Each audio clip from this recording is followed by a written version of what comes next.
Olá, sou a psicóloga Ana Rebeca Vasques e esse é o 7º vídeo do projeto Cuidando de Famílias, que tem o objetivo de orientar pais e responsáveis sobre o ensino de comportamentos esperados de crianças e adolescentes. No último vídeo nós falamos sobre o amor incondicional, tá? Do qual dependem a autoestima e a resiliência, que são extremamente decisivos para formar pessoas ativas, confiantes, né? Capazes de lidar efetivamente com os problemas.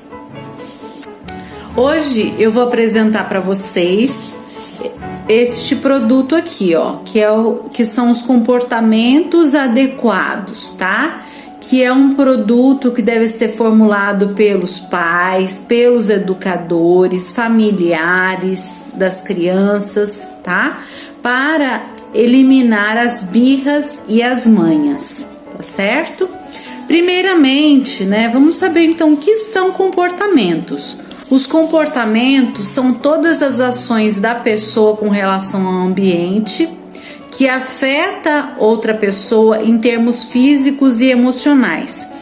Então, os comportamentos eles envolvem ações, pensamentos, fala, emoções, reações, certo? E qualquer comportamento resulta da interação da genética da pessoa, né, e do seu ambiente. Quando digo ambiente, eu estou me referindo ao meio social, à família, né, ao grupo ou à comunidade que aquela pessoa pertence. A genética diz respeito às possibilidades, tendências, sobretudo quanto aos aspectos físicos das pessoas, né? Mas ela não é determinante. Por exemplo, se eu tenho pais, né, que são tímidos e estão adoecidos, né, por exemplo, eles têm depressão, têm uma saúde mental fragilizada, necessariamente eu não vou ter filhos nessas mesmas condições, né? Os filhos eles podem ser moldados aí pelos relacionamentos, né, com outras pessoas e não apresentar nenhuma timidez e nem a depressão, tá?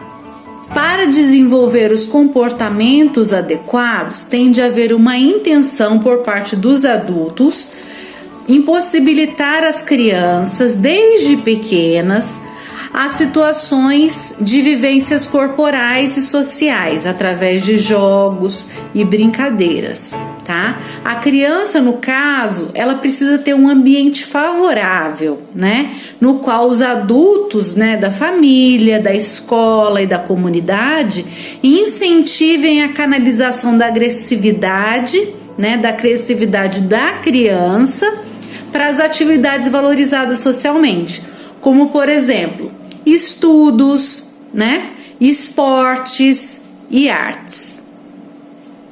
As atividades escolares, desde a educação infantil, são realizadas com estes propósitos, mas elas precisam da parceria dos pais e dos responsáveis das crianças para serem efetivas.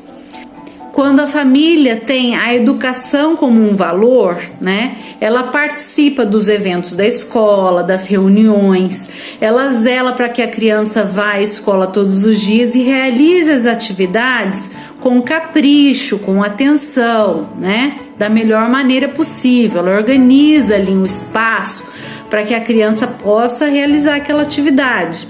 Neste caso, a criança cresce, se desenvolve e tem condições de dizer no que ela é boa, né? O que ela sabe fazer de melhor. Ou seja, ela consegue reconhecer as suas habilidades e competências, adquirindo o senso de autonomia e de autoconfiança que lhe garantem uma boa autoestima, tá? A aquisição de comportamentos adequados pelas crianças é possível devido à capacidade do comportamento ser flexível, né, e poder ser moldados pelos adultos, ou seja, pelos pais, responsáveis e pelos educadores, através dos seus valores, habilidades, gostos e comportamentos. A música ao fundo que está tocando, ela chama-se Rondó à la Turca e é do austríaco Wolfgang Amadeus Mozart, foi escolhida para nos lembrar que o sucesso ele é resultado de dedicação e treino. Mozart começou a tocar piano aos 3 anos de idade e começou a compor com 5 anos de idade, tá? Aos 6 anos, ele já tocava piano de olhos vendados nas cortes europeias e aos 12 anos ele terminou a sua primeira ópera. Ele nasceu com certa habilidade, com certa tendência, para música, mas o seu pai era professor de música e dedicou a vida para educá-lo. Resultado, Mozart produziu muitas obras, se tornou famoso e compôs algo considerado genial pelos críticos após 15 anos de treino. Então, os fatores determinantes para o desenvolvimento dos comportamentos adequados são a qualidade da interação que os adultos têm com a criança e o modo com que a ensinam e a instruem, tá? Por exemplo, aqui vamos supor, nós temos a Camila, tá? Então, a Camila, ela é bastante sensível aos estímulos, tá? Ela tem uma tendência a ter um sono irregular. E ela, qualquer coisa já acorda, qualquer barulho, a luz. Então, assim, ela é sensível aos estímulos, tá? Mas, a despeito de tudo isso, tá? Vai ser um modo aflito ou calmo, que a mãe, a responsável, a cuidadora ou a auxiliar docente vai agir, com ela, é que vai determinar a regularização do seu sono. Como o modo com que a família ensina e instrui a criança pequena é fundamental para o seu desenvolvimento físico e o seu padrão de comportamento, nós psicólogos observamos, escutamos e orientamos os pais e responsáveis pelas crianças pequenas, para auxiliá-los no desenvolvimento de habilidades parentais que atendam às necessidades das crianças, e favoreçam o seu desenvolvimento saudável, tá? O primeiro passo para a regularização dos comportamentos é definir o comportamento da criança em relação ao ambiente, tá? Então, assim, não basta somente dizer meu filho é nervoso ou minha filha chora muito, tá? Os rótulos, eles só prejudicam. O que ajuda são os pais responsáveis, familiares, educadores observarem o comportamento da criança e descreverem o comportamento dela e o que ocorre antes e depois dele, tá? De modo que eles sejam capazes de responder as seguintes perguntas. Por exemplo, o que ele faz quando você acha que a criança está nervosa? Em que momento ele faz isso? Que atitudes você toma quando ele faz isso? Em que situação ele faz mais vezes?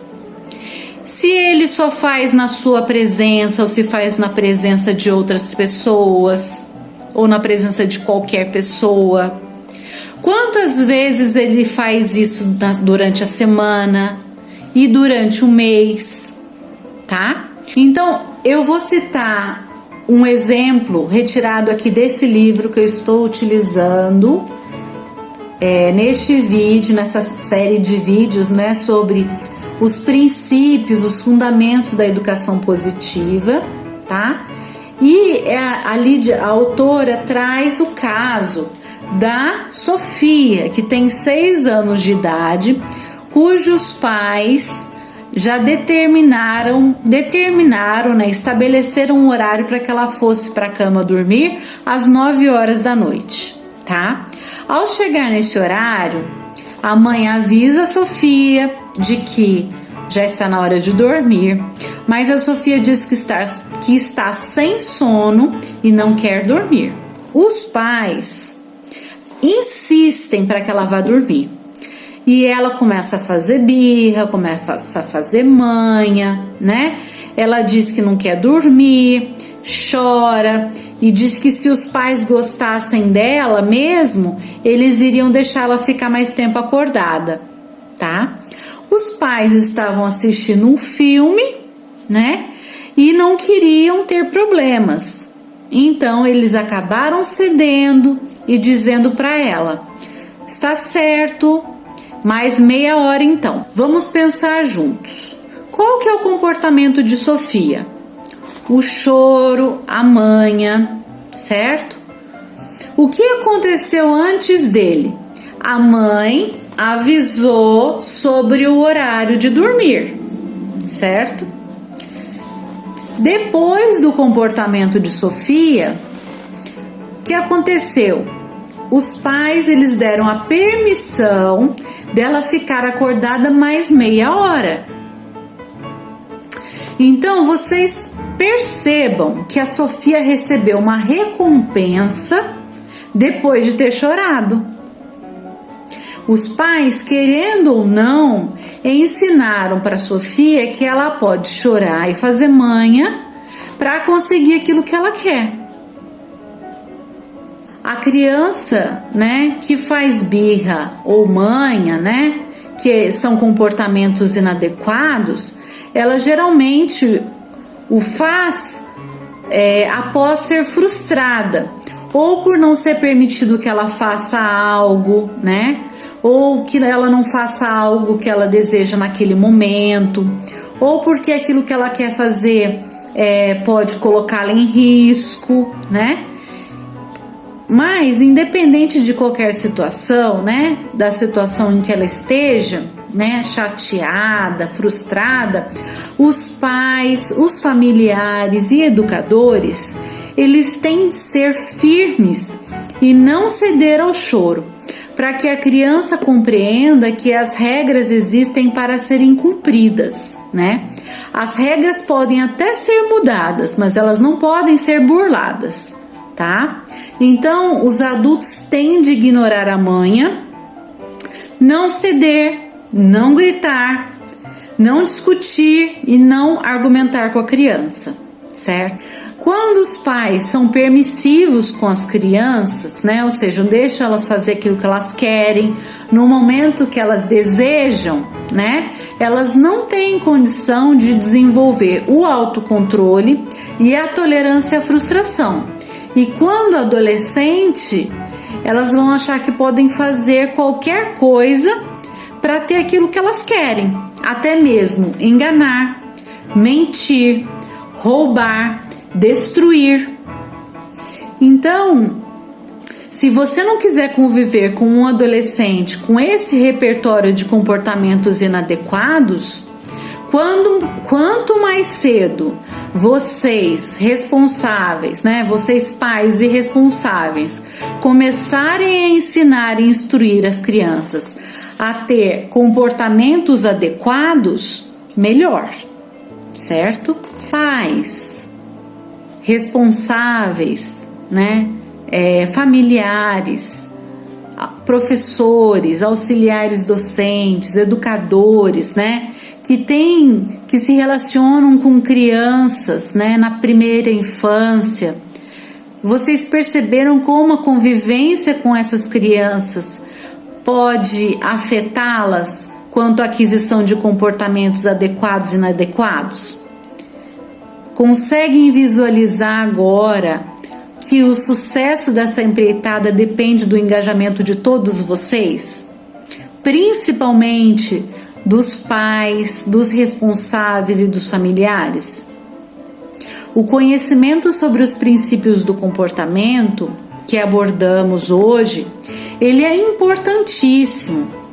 Então, se houver necessidade, assistam o vídeo novamente, façam anotações, pesquisem sobre o assunto, verifiquem que comportamentos dos seus filhos, né, ou da criança aí da sua casa precisa ser modificado, tá? Procure aplicar o conhecimento que você aprendeu aqui. Procure trazê-lo para a prática. Então, assim, eu me despeço de vocês, tá? Com o pensamento de Marcel Proust, que ele diz: nós não herdamos sabedoria. É preciso descobri-la por nós mesmos, por um trajeto que ninguém pode fazer por nós. Então, fiquem com Deus. Um beijo.